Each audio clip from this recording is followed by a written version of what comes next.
നിങ്ങളുടെ favourite shows ഇനി ഒരിക്കലും മിസ്സാവില്ല. ഇപ്പോൾ C5 കാണും നിങ്ങളുടെ ഫേവറേറ്റ് ഷോസ് തികച്ചും സൗജന്യമായി. ഒരു മുറിയിൽ നമ്മൾ അടുത്തിരിക്കുന്നത് ഇപ്പോഴാണ്. പക്ഷേ എത്രയോ രാത്രികളായിട്ട് താൻ എൻ്റെ കൂടെയുണ്ട്. അതൊക്കെ പറഞ്ഞാൽ താൻ ചിരിക്കും. ഹലോ, ഇതെന്താ ഞാൻ ഇത്രയൊക്കെ പറഞ്ഞിട്ടും താൻ തിരിച്ചൊന്നും പറയാത്തേ? ഒന്നും മിണ്ടാത്തത്? വളരെ കുറച്ചു ദിവസം കൊണ്ട് ഒരാളെ കാണുക, മനസ്സുകൊണ്ട് ഇഷ്ടപ്പെടുക, സ്വന്തമാക്കിയിട്ട് വീടിനകത്ത് കൊണ്ടുവരിക. ഇതുവരെ കളിച്ചതും ചിരിച്ചു പോലെയൊന്നുമല്ല. ആ ഇന്ന്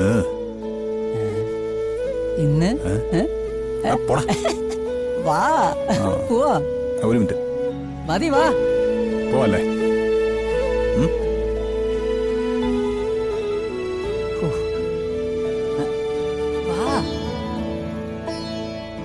എന്നാ പിന്നെ അകത്തേക്ക് കയറിയാട്ടെ. അല്ല, ഇവിടെ അല്ലല്ലോ മണിയറ ഒരുക്കുന്നേ. മണിയറ ഒരുക്കുന്നത് ഇവിടെയല്ല, പക്ഷേ പ്രിയങ്ക കാത്തിരിക്കുന്നത് ഇവിടെയാണ്. അല്ല, അതെന്ത് പറ്റി? അതിനെ പറ്റിയൊന്നും എനിക്കറിയില്ല.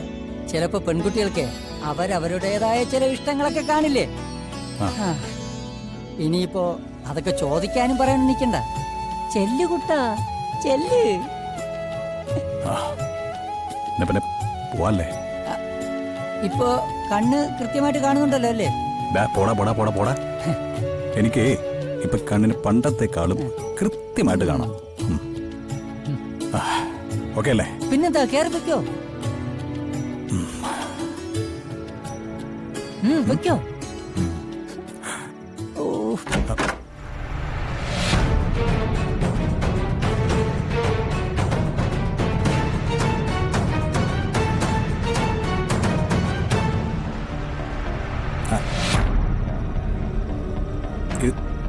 ഇതെന്താ തലയൊക്കെ മൂടി പതിച്ച്? നാണമുണ്ടാവും. നാണിച്ചാ പിന്നെ എന്തൊക്കെയാ ചെയ്തുകൂടാത്തെ? ചെല്ലങ്ങോട്ട്.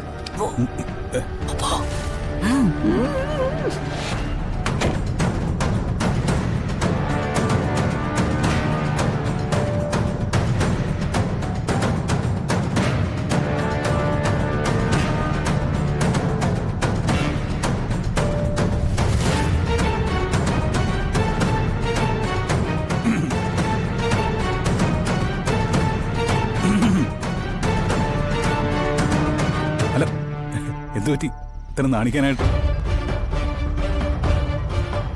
അതെ, ഇങ്ങനെ തലമൂടി പതിച്ച് നാണിച്ചു നിൽക്കേണ്ട ഒരു ദിവസമല്ല. എടോ, ഇത് നമ്മുടെ ആദ്യരാത്രിയാ. നമുക്ക് ഒരുപാട് സംസാരിക്കാനില്ലേ?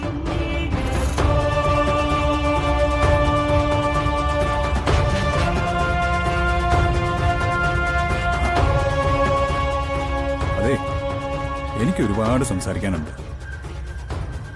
അത് ഇന്ന് രാത്രി എന്നല്ല, എത്ര രാത്രിയായാലും സംസാരിച്ചാൽ തീരാത്ത കാര്യങ്ങളുണ്ട്. ഈ സമ്പത്തുള്ള വീട്ടിൽ ജനിച്ചു, സ്നേഹമുള്ള അച്ഛനമ്മമാരെ കിട്ടി. ഇതൊക്കെ കാണുമ്പോൾ ഞാൻ ഭാഗ്യവാനാണെന്ന് എൻ്റെ കൂട്ടുകാരൊക്കെ എന്നോട് പറയാറുണ്ട്. പക്ഷേ യഥാർത്ഥത്തിൽ ഞാൻ ഇപ്പോഴാണ് ലക്കിയായത്, തന്നെ സ്വന്തമാക്കിയപ്പോ. എടോ, തനിക്കറിയോ, ഒരു മുറിയിൽ നമ്മൾ അടുത്തിരിക്കുന്നത് ഇപ്പോഴാണ്. പക്ഷേ എത്രയോ രാത്രികളായിട്ട് താൻ എൻ്റെ കൂടെയുണ്ട്. അതൊക്കെ പറഞ്ഞാൽ താൻ ചിരിക്കും.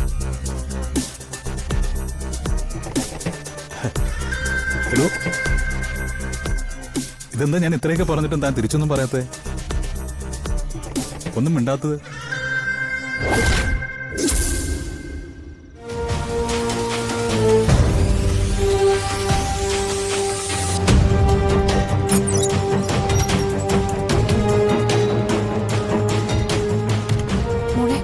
എന്തായി? കൊടുത്തു അമ്മ. ആർക്കും നിന്നെ സംശയമൊന്നും തോന്നിയില്ലല്ലോ? ഇല്ല മുത്തശ്ശി, പൂജയുടെ കാര്യം പറഞ്ഞു. അപ്പൊ എല്ലാവർക്കും വിശ്വാസമായി. ഈശ്വര, അതങ്ങനെ എല്ലാം തീർന്നു കിട്ടി. അവൻ നിന്നെ കണ്ടോ? വരൂ. ഏയ് നിക്ക്, ഒറ്റയ്ക്ക് എപ്പോഴെങ്കിലും ഒന്ന് കാണാൻ പറ്റിയല്ലോ. എത്ര നേരമായിട്ട് ഞാൻ കാത്തിരിക്കുന്നെന്ന് അറിയോ? എനിക്ക് കുറെ കാര്യങ്ങൾ സംസാരിക്കാനുണ്ട്. വാ വാ ആ, വാ.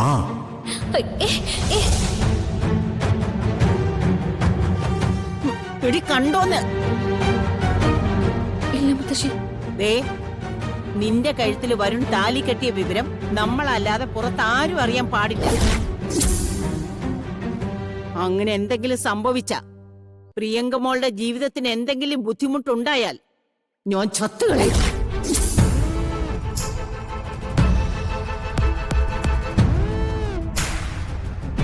പക്ഷെ അതിനു മുമ്പ് നിന്നെ കൊന്നിട്ടേ ഞാൻ ചാവും.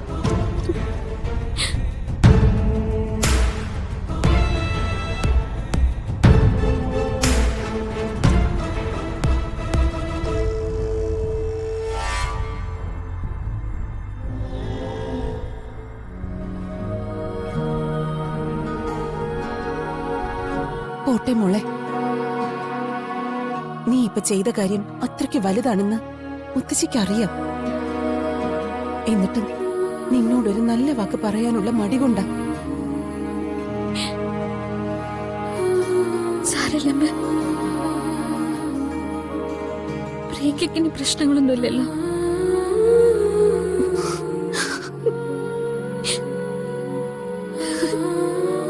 മോളെ, സഹിക്കാൻ പറയാനേ അമ്മയ്ക്ക് പറ്റൂ. ഭഗവാനോട് പ്രാർത്ഥിക്കാം, മനസ്സിന് സമാധാനം തരാൻ പറയാം.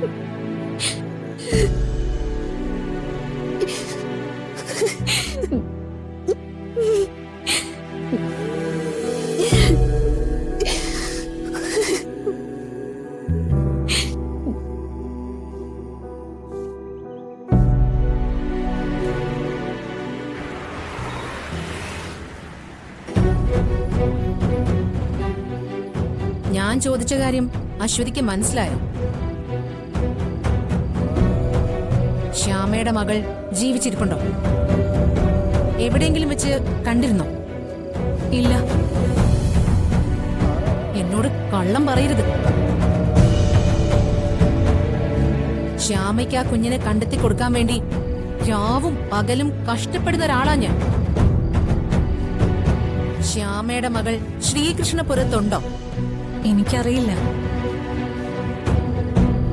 ഉണ്ടായിരുന്നെങ്കിൽ ശ്യാമ എപ്പോഴേ ആ കുട്ടിയെ കൂട്ടിക്കൊണ്ടുവരുമായിരുന്നു.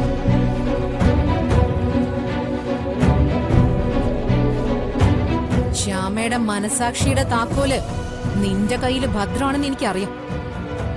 പക്ഷേ എന്നോട് എന്തെങ്കിലും ഒളിക്കാനാണ് ഉദ്ദേശിക്കുന്നതെങ്കിൽ അശ്വതിക്ക് ശരിക്കും അറിയാലോ എന്നെ. ഞാനും നീയും ഇത്ര അടുത്ത് നിൽക്കുന്നത് തന്നെ ശ്യാമ എന്നൊരാള് ഇടയിൽ നിന്നതുകൊണ്ട് മാത്രം. അല്ലായിരുന്നെങ്കിൽ എന്നേ ഞാൻ നിനക്കുള്ള ശിക്ഷ വിധിച്ചേനെ. എത്ര കാലം ഈ രഹസ്യം സൂക്ഷിക്കാൻ നിങ്ങൾക്ക് കഴിയുമെന്ന് എനിക്കൊന്നറിയണം. ഡൗൺലോഡ് ചെയ്യൂ C5 ആപ്പ്. കാണൂ എല്ലാ എപ്പിസോഡുകളും സൗജന്യമായി.